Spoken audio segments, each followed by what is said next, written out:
paz do Senhor. Podem assentar, irmãos. Nós vamos ler aqui um texto, o poder da ceia do Senhor, que diz assim: na noite anterior à sua crucificação, Jesus celebrou a Páscoa com seus 12 discípulos mais íntimos, os homens que ele tinha escolhido para serem seus apóstolos. A Páscoa, naturalmente, era a grande festa memorial da velha aliança. Ela comemorava como Deus tinha livrado os israelitas da sua escravidão egípcia e feito deles um povo livre. Êxodo 12, 25 e 27. Quando sua ceia estava terminando, Jesus instituiu a festa memorial da nova aliança. Porque eu recebi do Senhor o que também vos entreguei, que o Senhor Jesus, na noite em que foi traído, tomou o pão e, tendo dado graças, o partiu e disse: isto é o meu corpo que é dado por vós. Fazei isto em memória de mim. Por semelhante modo, depois de haver ceado, tomou também o cálice, dizendo: este cálice é a nova aliança no meu sangue. Fazei isto todas as vezes que o beberdes em memória de mim. 1 Coríntios 11, 23 e 25. A ceia do Senhor é a comemoração de Jesus Cristo. O pão representa seu corpo, tão cruelmente quebrado na cruz por crimes que ele nunca cometeu. O cálice representa seu sangue, tão livremente derramado para pagar pelos pecados daquele que ele ama tanto. A ceia do Senhor não é mero ritual, não é simplesmente uma ordenação a ser observada. É um memorial vivo que deriva seu profundo significado da natureza gloriosa daquele que está sendo lembrado, do poder de seu sacrifício e da condição dos corações daquele que participam. Porque todas as vezes que comerdes este pão e beberdes o cálice, anunciais a morte do Senhor até que ele venha. Por isso, aquele que comer o pão ou beber o cálice do Senhor indignamente, será réu do corpo e do sangue do Senhor. Examine-se, pois, o homem a si mesmo, e assim coma do pão e beba do cálice. Pois quem come e bebe sem discernir o corpo, come e bebe juízo para si. Se não comemos os elementos da ceia de modo correto, com nossos corações e mentes focalizados no Salvador, então comemos em vão. Por outro lado, a ceia do Senhor não é algum tipo de sessão na qual Jesus é misticamente contatado e recrucificado para nós. Jesus foi oferecido uma vez por todos no Calvário. Porque Cristo não entrou em santuário feito por mãos, figura do verdadeiro, porém no mesmo céu, para comparecer agora por nós diante de Deus. Nem ainda para se oferecer a si mesmo muitas vezes, como o sumo sacerdote a cada ano entra no Santo dos Santos com sangue alheio. Ora, neste caso, seria necessário que ele tivesse sofrido muitas vezes desde a fundação do mundo. Agora, porém, ao se cumprirem os tempos, se manifestou uma vez por todas para aniquilar pelo sacrifício de si mesmo o pecado. E assim como aos homens está ordenado morrerem uma só vez, vindo depois disto o juízo, assim também Cristo, tendo se oferecido uma vez para sempre para tirar os pecados de muitos, aparecerá a segunda vez, sem pecado, aos que o aguardam a salvação. A ceia do Senhor não é um sacrifício feito por homens, como muitos entendem no conceito da missa. É uma comemoração de Jesus e de seu sacrifício feito uma vez por todas. Não há transformação mística nos elementos da ceia. Não encontramos transubstanciação nas Escrituras. Ao contrário, Jesus torna claro que os elementos meramente representam seu corpo e seu sangue.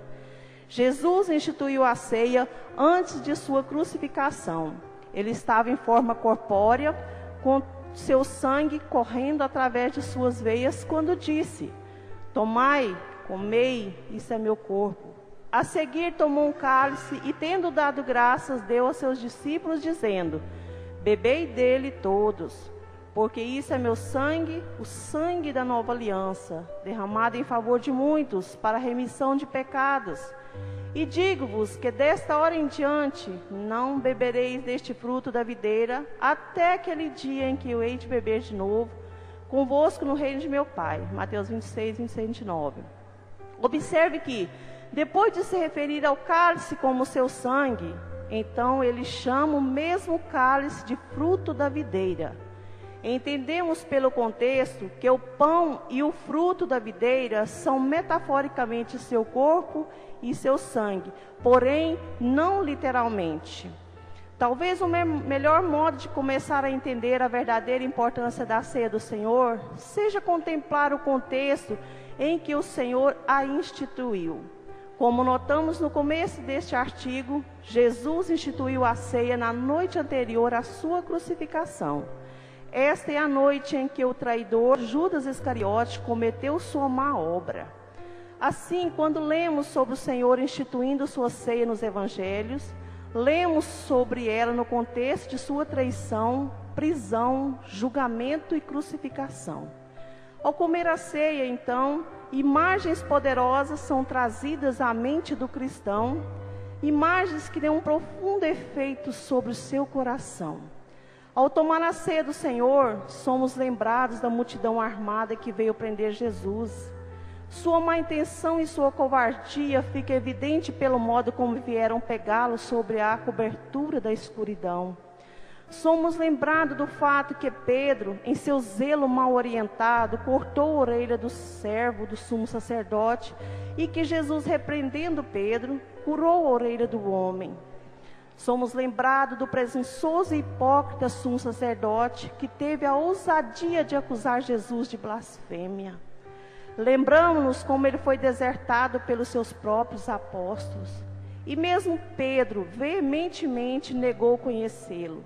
Somos lembrados da pompa e arrogância de Herodes, que queria ver Jesus fazer milagres, como se ele fosse alguma espécie de espetáculo de circo. Somos lembrados de como eles vendaram seus olhos, cuspiram nele, esbofetearam-no e disseram: profetiza-nos, Cristo, quem foi que te golpeou?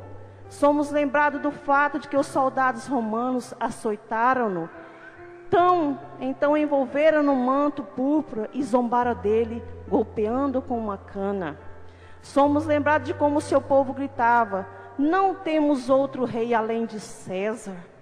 E naturalmente nos lembramos de como ele carregou a cruz de madeira até o Gólgota. Lembramos de como ele foi pregado naquela cruz e levantado com um objeto de vergonha e ridículo. E de fato ele foi ridicularizado pelo povo, pelos seus governantes, pelos soldados romanos e até por um dos criminosos que estava sendo crucificado ao lado dele. E lembramos-nos de que ele fez tudo isto por nós. Mas também nos lembramos que em seu túmulo não permaneceu ocupado por muito tempo. Lembramos-nos que ele ressurgiu dos mortos no terceiro dia. Lembramos-nos como ele apareceu aos seus discípulos. Põe o teu dedo aqui e olha para as minhas mãos. Põe a tua mão aqui e põe-na em meu lado. Lembramos-nos como ele ascendeu ao céu e está entronizado à direita do Pai e que impera como rei, até o dia glorioso, quando ele vier novamente para levar todos os seus fiéis ao lar para a eternidade. Assim mesmo, quando olharmos para trás com tristeza e angústia por tudo que ele sofreu por nossa causa, podemos esperar com alegre antecipação por sua volta gloriosa. A ceia do Senhor é uma festa memorial de grande poder. Ela tem o poder de levar aqueles que a comem a desejar servir ao seu Senhor com todo o seu ser. Seu impacto naqueles que a tomam é tão profundo como seus elementos: pão sem fermento e suco de uva. São simples. Qualquer um que verdadeiramente deseje servir a Jesus quererá aproveitar a oportunidade para congregar-se com outros da mesma fé para tomá-la no primeiro dia de cada semana. Amém.